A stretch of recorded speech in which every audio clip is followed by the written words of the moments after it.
Hello guys, this is जब और आज के हमारे वीडियो के अंदर हम लोग बात करने वाला है जेईई वीआर मैथमेटिक्स की सभी टॉपिक्स के बारे में कि कौन कौन से टॉपिक्स क्या क्या वेटेज मिनिमम मार्क्स लेकर चल रहे हैं।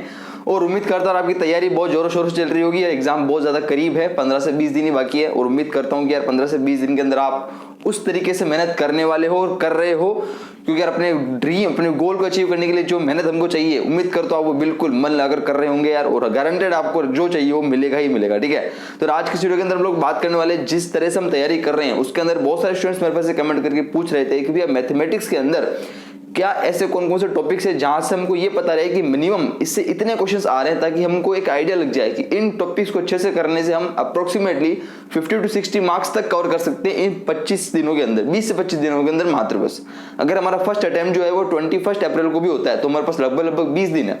इस 20 दिन के अंदर कौन कौन से चैप्टर्स है जो हमको अच्छे से गारंटेड कर लेने ही है, ताकि अगर उनको कर लेते तो हम एक सेफ जोन में रहेंगे, मतलब 50 to 60 या 60 प्लस मार्क्स हम आराम से मान के चल सकते हैं। ठीक है, तो आज की वीडियो के उसी बारे में बात करने वाले हैं। और थोड़ी सी सॉरी बोलना चाहता हूँ मैं, क्षमा, क्योंकि बहुत दिनों से वीडियो आने वाली थी मैथमेटिक्स पर, लेकिन थोड़ा टाइम लग गया। ठीक है, क्योंकि थोड़ा वर्कलोड ज़्यादा रहता है कॉलेज का, तो इसलिए थोड़ा सा भी टाइम कम मिल रहा है। बाकी हम एप्टीट्यूड की सीरीज कवर कर चुके हैं, उसके अलावा हम ड्राइंग के बारे में थोड़ी बात कर चुके हैं। अगर हम अभी जो थोड़े दिन बचे इसके अंदर मैथमेटिक्स की, और लास्ट के यार मैं सोच रहा हूँ कि स्टार्टिंग के 10 से 15 दिन मैथमेटिक्स को कवर करना है पूरा, और आगे आने वाले जो लास्ट के 5 से 10 दिन बचेंगे इसके अंदर हम बात करेंगे प्रीवियस ईयर क्वेश्चंस के ऊपर। उसके अंदर हो सकता है मैं लाइव सेशंस लेकर आपको प्रीवियस ईयर क्वेश्चंस भी सॉल्व कराऊंगा। ठीक है, तो मतलब एग्जाम से पहले पूरी तरह से तैयारी आपको कर लेंगे, टेंशन नहीं है। बस आपकी तरफ से पूरी मेहनत और रिस्पांस होना चाहिए यार, लगातार लगे रहो पूरे जुनून के साथ, अच्छे से रिवीजन करते रहो चीजों को और लगातार लगे रहो बस। ठीक है, क्योंकि अब वो दिन है जिसके अंदर हमको आर या पार लगाना है, और हमको पार लगाना है बस। हमारे पास कोई सेकंड ऑप्शन नहीं है, हमारे फर्स्ट ऑप्शन होना है, हमको निकलना ही है आगे बस।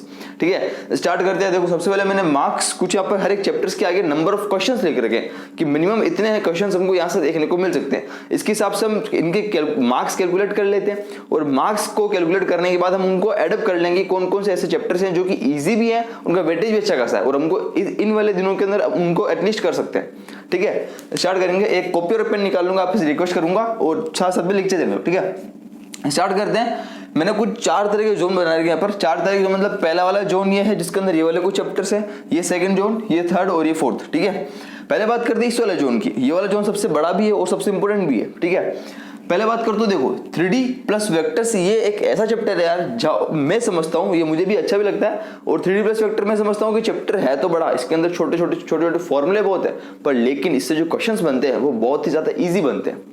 ठीक है, अगर हम बात करते हैं, अगर आप 3D और वेक्टर्स को उसके अंदर बात करते हो तो मिनिमम 3 से 4 क्वेश्चन हमको देखने को मिलते ही हैं दोनों के मिलाकर। अगर हम बात करते हैं ओनली 3D की, तो ओनली 3D के अंदर आपको 2 या 3 क्वेश्चन भी देखने को मिल सकते हैं। वेक्टर से 1 क्वेश्चन आ सकता है, हो सकता है दोनों से 2 क्वेश्चन आ जाए, 4 क्वेश्चन आ जाए। अगर हम बात करते हैं लास्ट ईयर की, अगर आपको पता हो तो लास्ट ईयर मतलब आप यकीन नहीं करोगे यार, 3D से ओनली 3D से 5 क्वेश्चन आ गए थे, और वेक्टर से 2 क्वेश्चन, कुल मिलाकर 7 क्वेश्चन आ गए थे, 6 to 7 क्वेश्चन। इतना वेटेज भी हो सकता है, इसलिए मैं ओनली मिनिमम बात कर रहा हूँ।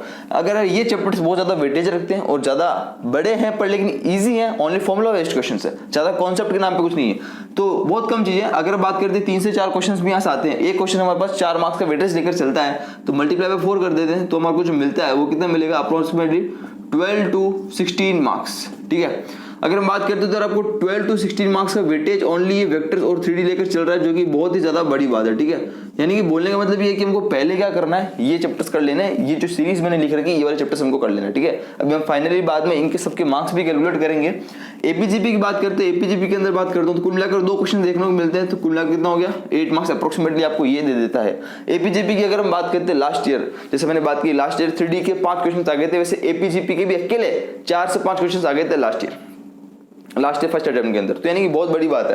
तो मतलब इनका वेटेज फिक्स नहीं है, इनके मिनिमम के साथ साथ मैक्सिमम 3 से 4 से 5 क्वेश्चन भी आ सकते हैं एक चैप्टर से। ठीक है, तो हमको एटलीस्ट ये वाले चैप्टर्स अच्छे से कर लेना है। नेक्स्ट बात करते हैं मैट्रिक्स एंड डिटरमिनेंट, जिसका आपको 2 क्वेश्चन मिनिमम देखने को मिलते हैं। यहाँ से अगर बात करूँ तो कुल मिलाकर मल्टीप्लाई बाय 4 करेंगे तो कितना हो गया, 8 मार्क्स आपको यहाँ से अप्रोक्सीमेटली ये दे देता है, जो कि ज्यादा इजी चैप्टर्स है, ज्यादा हार्ड भी नहीं है, थोड़ा सा बड़ा है मैट्रिक्स वाले डिटरमिनेंट्स पर, लेकिन कॉन्सेप्ट इतना हार्ड नहीं है, बहुत इजी कॉन्सेप्ट है। ठीक है, नेक्स्ट बात करते हैं डिफरेंशिएशन। जब हम बात करते हैं डिफरेंशिएशन की और एप्लीकेशन ऑफ डेरिवेटिव ए और डी, तो एप्लीकेशन ऑफ डेरिवेटिव के अंदर जितने भी तरह के पार्ट्स है, tangents, normals, increasing, decreasing, maxima, minima, सब कुछ यहाँ पर इसके अंदर आ गया, और डिफरेंशिएशन के अंदर लिमिट्स, कंटिन्यूटी, सब कुछ इसमें आ गया। ये दोनों के अप्रोक्सीमेटली 2 क्वेश्चन यहाँ पर आपको देखने को मिल जाते हैं। 4 से मल्टीप्लाई करने के बाद मिलता है हमको 8 मार्क्स। यानी कि समझ पा रहे हो, ये सभी वो चैप्टर्स है जो कि ज्यादा हार्ड नहीं है, ज़्यादा हार्ड नहीं है, इनको हम अच्छे से कवर कर सकते हैं आराम से। नेक्स्ट बात करते हैं मैथमेटिकल रीजनिंग, जो कि एक क्वेश्चन फिक्स से आता ही आता है। इस चैप्टर को अगर आप कर लोगे, ओनली 3 से 4 पेज का चैप्टर से कुछ नहीं है, 1 से 2 घंटे का चैप्टर है बस, एक क्वेश्चन फिक्स है। यहाँ तक कितना आपको देता है, 4 मार्क्स यहाँ से आपको मिल जाता है, ठीक है। यहाँ तक की बात हमको समझ में आ रही है। नेक्स्ट बात करते हैं यार statistics and height and distance. ये ऐसा चैप्टर है जो स्टैटिस्टिक्स थोड़ा सा मैथमेटिकल रीजनिंग का बराबर चैप्टर है। इस चैप्टर को अगर आप कर लेते हो और साथ साथ में हाइट एंड डिस्टेंस, हो सकता है मैथमेटिक्स स्टैटिस्टिक्स से एक क्वेश्चन आ जाए, या फिर स्टैटिस्टिक्स से नहीं आएगा तो हाइट एंड डिस्टेंस HND इससे एक क्वेश्चन आ जाएगा। अगर मैं एक क्वेश्चन मांगे चलता हूँ तो 4 मार्क्स हो गए, कितने मार्क्स, ये 4 मार्क्स हो गए। अगर हम इन सबको कैलकुलेट करें तो भैया अप्रोक्सीमेटली कितने मार्क्स हो रहे हैं, एक बार चेक करते हैं। देखो मैं मिनिमम बात करता हूँ तो 12 ले लेते हैं यहाँ से, तो 12 प्लस कितना हो गया 20, 28 हमारे पास हो गया 36 और कुल मिलाकर हमारे पास ये 8 मार्क्स हो गया, यानी कि 40 to 44 मार्क्स आराम से चला गया। आप मान के चलो तो 40 to 44 मार्क्स आराम से चला जाएगा। तो मैं मिनिमम 40 मार्क्स यहाँ पर कैलकुलेट मान लेता हूँ कि मिनिमम 40 मार्क्स हमको यहाँ से मिल रहे होंगे। बात समझ में आ रही है, मिनिमम 40 मार्क्स मान लेते हैं। यानी कि अगर हम ये सब सेक्शंस भी कर लेते हैं, ये सब चैप्टर्स भी कर लेते हैं जो कि ज़्यादा हार्ड नहीं है, मैथमेटिकल रीजनिंग है, statistics, differential equation, differentiation, matrix developments, APGP, 3D plus vectors, तो हम अप्रोक्सीमेटली 36 to 40 मार्क्स कवर कर सकते हैं। मिनिमम बात कर रहा हूँ मैं, ये मैक्सिमम भी जा सकता है, ठीक है। हमको सबसे पहले ये चीज़ें पूरी करनी है और इनका अच्छे से रिवीजन भी साथ साथ में कर लेना है। नेक्स्ट चलते हैं, कौन सा वाला पोर्शन, वही है, इसमें समझते हैं क्या चीज़ है। अब मैं बात करता हूँ जब इंटीग्रेशन की। ये एक ऐसा यूनिट है, अगर आपको इंटरेस्ट है कि भैया मुझे इंटीग्रेशन अच्छा लगता है, और उसके अलावा इंटीग्रेशन ये चैप्टर क्यों बात कर रहा हूँ, क्योंकि ये चैप्टर अभी हमने हाल फिलहाल 12th के अंदर पढ़ा भी, यानी कि ये चैप्टर हमको अच्छे से ज़्यादा याद होगा थोड़ा सा, ठीक है। किसी को इंटीग्रेशन अच्छा लगता भी नहीं है, बट लेकिन अगर आपको थोड़ा सा भी इंटरेस्ट है तो मुझे लगता है आपको ये चैप्टर कर लेना चाहिए, क्योंकि इस चैप्टर से क्वेश्चन फिक्स है ना, फिक्स्ड 100% फिक्स्ड है। इसके अंदर इंटीग्रेशन जब हम बात करते हैं तो 2 टाइप के होते हैं, डेफिनेट और इनडेफिनेट। यहाँ पर क्या होता है कि डेफिनेट और इनडेफिनेट से एक ही क्वेश्चन आना फिक्स होता है, पर लेकिन इनडेफिनेट से एक क्वेश्चन आना फिक्स है, पर लेकिन डेफिनेट से 2 क्वेश्चन भी आ सकते हैं। यानी कुल मिलाकर बात करो तो मिनिमम 2 और मैक्सिमम 3 से 4 क्वेश्चन भी जा सकता है। अगर हम बात करते हैं इतना, तो मल्टीप्लाई 4 करने में हमारे को मिलेगा कितना, 4 to 8 to अप्रोक्सीमेटली 12 मार्क्स। ये बात करेंगे तो 8 to 12 मार्क्स आपको यहाँ पर देखने को मिल जाते हैं, किस चीज से, ओनली यहाँ से, ठीक है। नेक्स्ट हम बात करते हैं डिफरेंशियल इक्वेशन, जो कि एक ऐसा चैप्टर है जहाँ पर आपको इंटीग्रेशन ही काम आता है और एक पूरा फॉर्मेट है, एक क्वेश्चन आना फिक्स है, ठीक है। तो यहाँ से आपको मल्टीप्लाई बाय 4 करने पे एक क्वेश्चन आपको 4 मार्क्स आराम से यहाँ पर डेफिनेटली गारंटेड मिल जाते हैं। हर एक क्वेश्चन आना फिक्स है, हर टारगेट का ट्रेंड है, फिक्स है। एक बात करते हैं एप्लीकेशन ऑफ इंटीग्रल, जहाँ पर आपको एरिया रिलेटेड क्वेश्चन आते हैं, यहाँ से भी एक क्वेश्चन आना फिक्स होता है। 4 मार्क्स मल्टीप्लाई करने पे हमको मिलते हैं कितने, 4 मार्क्स। अगर हम इस वाले यूनिट का कैलकुलेट करें मार्क्स, मिनिमम 8 मार्क्स और 4 + 8 8 16 मार्क्स, यानी कि यहाँ से आपको कितने 16 मार्क्स मिल जाते हैं। यहाँ से आपको मिले 40 मार्क्स और यहाँ से आपको मिले 60 मार्क्स, यानी कितने हो गए 56 मार्क्स। यानी कि भैया मैंने 2 यूनिट से आपको 56 मार्क्स निकाल के बता दिए। अगर आप चाहते हो तो इन 2 यूनिट के पहले कर लो, 50+ मार्क्स आपके पक्के गारंटेड है, ठीक है। अगर आपको डिपेंड करता है यार किसी को कौन सा चैप्टर अच्छा नहीं लगता तो उसको स्किप भी कर देता है, तो बाकी 2 यूनिट से आप और चैप्टर निकाल सकते हो। कैसे देखते हैं, पहले नेक्स्ट बात करते हैं। देखो क्वाड्रेटिक इक्वेशन और फंक्शंस, यार ये 2 चैप्टर्स ऐसे हैं जो कि किसी को अच्छे नहीं लगते, बोरिंग लगते हैं, क्योंकि इन दोनों के अंदर कॉन्सेप्ट के नाम पे चीजें छोटी छोटी कॉन्सेप्ट बहुत सारे लग जाते हैं, ठीक है। तो यहाँ से अगर बात करें तो एक क्वेश्चन ऐसा आना फिक्स होता है यार, इसके अंदर आपको 4 मार्क्स अप्रोक्सीमेटली मिल जाते हैं क्वाड्रेटिक इक्वेशन से।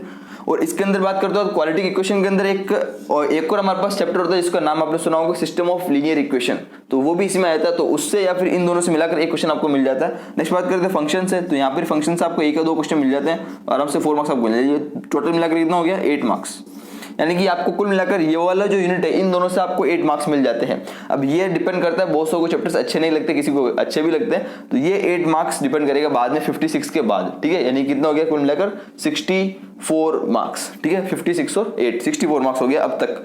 नेक्स्ट बात करते हैं इन तीनों सेक्शन के बारे में। भैया ये कौन सा सेक्शन है, इसके बारे में बताओ। ये सेक्शन जो वो है यार जो कि 11th क्लास का पूरा बेसिक 11th का है। अगर आपको 11th क्लास के अंदर आपकी मैथमेटिक्स आपको अच्छी लगती थी और ये चैप्टर्स आपको ज़्यादा अच्छे लगते हैं, स्ट्रेट लाइन जिसकी हम बात करते हैं, इसके अंदर छोटे छोटे नाम के कॉन्सेप्ट बहुत सारे आ जाते हैं। उसके बाद करते हैं कॉनिक सेक्शंस, जिसके अंदर हम पैराबोला, एलिप्स, हाइपरबोला की बात करते हैं, इन सब की फॉर्मुलेस, इन सब की इक्वेशंस, इन सब की टेंजेंट नॉर्मल की इक्वेशन, साथ साथ के अंदर सर्कल, जिसके अंदर बहुत सारी इक्वेशन छोटी छोटी आ जाती है, यानी कि बहुत सारी इक्वेशन से भरा पड़ा है, पूरा ज्योमेट्री है पूरी इसके अंदर भरा पड़ा है। इसके अंदर बात करते हैं हर एक चैप्टर से 2-2 क्वेश्चन मिनिमम आना फिक्स होता है हर एक चैप्टर से। नेक्स्ट बात करते हैं तो यार 4 इसके मल्टीप्लाई बाय 4 और इसका मल्टीप्लाई बाय 4, अगर हम तीनों को कैलकुलेट करें तो यार 4 8 या 24 मार्क्स, यानी कि अप्रोक्सीमेटली 24 मार्क्स आपको यहाँ से मिल जाते हैं।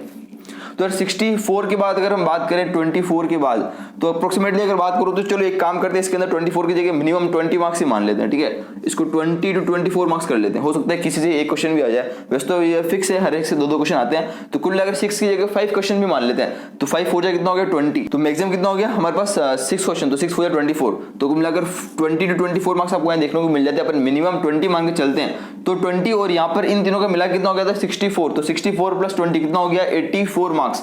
मैं यहाँ लिख देता हूँ, एक तो उसका हो गया कितना 40 मार्क्स, उसके बाद ये हो गया हमारे पास 16 मार्क्स, इसका हो गया हमारे पास 8 मार्क्स, और इसका हो गया हमारे पास कौन सा 20 मार्क्स।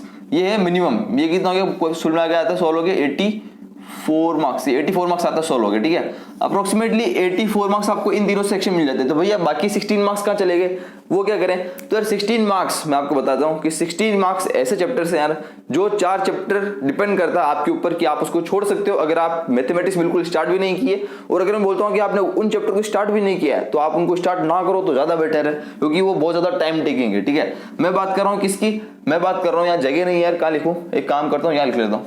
देखो मैं बात कर रहा हूँ, पहला है P&C permutation and combination, second बात करता हूँ इसके परम्यूटेशन एंड कॉम्बिनेशन के बाद वो हमारे पास है BT, ये की है बाइनोमियल थ्योरम।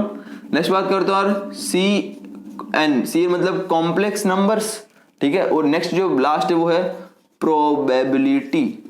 ये 4 चैप्टर ऐसे हैं यार जिसके अंदर आपको थोड़ा सा टाइम टेकिंग, मतलब कि अप्रोक्सीमेटली बात करूँ तो 20 to 25 डेज ये चैप्टर मतलब पूरा होने में लेते हैं, और हमारे पास 20 to 25 डेज ही हैं। यानी कि अच्छा अगर आपने इन चैप्टर को स्टार्ट भी नहीं किया, ज्यादा इंटरेस्ट नहीं है, ज्यादा हाथ लगाने की इच्छा भी नहीं हो रही, तो यार अभी लास्ट टाइम पे इन चैप्टर्स को हाथ ना लगाएं।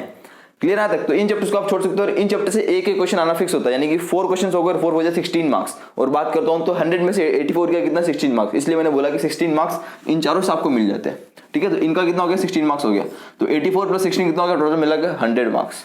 तो ऐसा करके आपको 100 मार्क्स का पूरा एक यहाँ पर सिलेबस कवर हो जाता है, ठीक है। तो उम्मीद करता हूँ आपको पूरे एक दिमाग में पिक्चर क्लियर होगी कि हमको करना कैसे। सीरीज वाइज बात करते तो पहले इस वाले पूरे कमर को स्टेज को पूरी करनी, जहां से हमको मिनिमम 40 मार्क्स एक बार उठा लेने, अपने जोली में डाल लेने। उसके बाद हमको आना है यहाँ पर या फिर यहाँ पर, आपके ऊपर डिपेंड करता है कि आप यहाँ पर आ रहे हो या आप यहाँ पर आ रहे हो या फिर यहाँ पर आ रहे हो, पर लेकिन पहले इसको पूरा कर लें। उसके बाद आपका इंटरेस्ट, अगर आपको ये स्ट्रेट लाइन कॉर्नर सेक्शन या वगैरह सर्कल्स अच्छा लगता है तो आप यहाँ पर आ जाओ, इससे आप 20 मार्क्स उठा कर ले जाओ।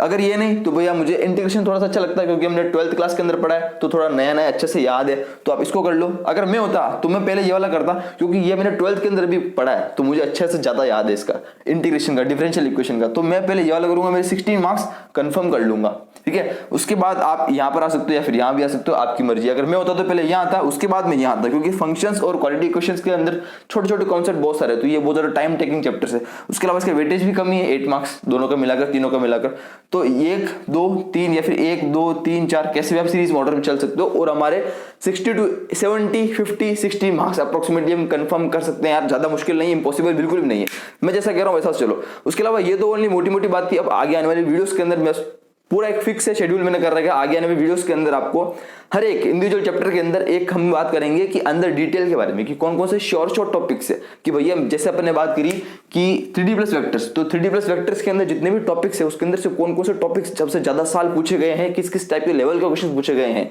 और कहां से पूछे गए। ट्राई करूंगा कि हर एक वीडियोस के अंदर आपको हर एक चैप्टर्स के अंदर इंडिविजुअली उसके असाइनमेंट भी प्रोवाइड करूं अपने टेलीग्राम चैनल के ऊपर या फिर नीचे डिस्क्रिप्शन के अंदर असाइनमेंट। अगर आप असाइनमेंट साथ साथ में करते रहोगे तो आपको पता चलता रहेगा इस टाइप के क्वेश्चंस आ रहे हैं। जैसे बोल रहा हूं, हो सकता है बहुत सौ का सिलेबस हो भी गया होगा, बहुत ही बढ़िया है। जैसे मैंने बोला है उस हिसाब से सिलेबस का रिवीजन करना स्टार्ट कर दो, और अगर जितना सिलेबस पूरा नहीं हुआ चल रहा है तो इस टाइप से करके सिलेबस को खत्म करो। लास्ट में बात करता हूं तो अप्रोक्सीमेटली यार 10 to 15 अप्रैल तक अपने सिलेबस को खत्म पूरा कर दो, निपटा दो पूरे सिलेबस को 10 to 15 तक, ठीक है। उसके बाद जो हमारे पास अगर 21st को पहला अटेम्प्ट होता है तो 15 से लेकर 21st को हमको करना क्या है, only previous year questions plus revision. और अगर जो 10 अप्रैल को ही सिलेबस को एक बार खत्म कर देगा तो 10 से 15 वो रिवीजन कर सकता है, ठीक है। 15 के बाद PYQs कर सकता है, या फिर 10 to 15 PYQs कर सकता है, 15 के बाद रिवीजन कर सकता है। तो डिपेंड करेगा हम लोग पर कि हमारी कितनी स्पीड से हम लोग भाग रहे हैं, और हमको भागना है, ठीक है, दौड़ना है।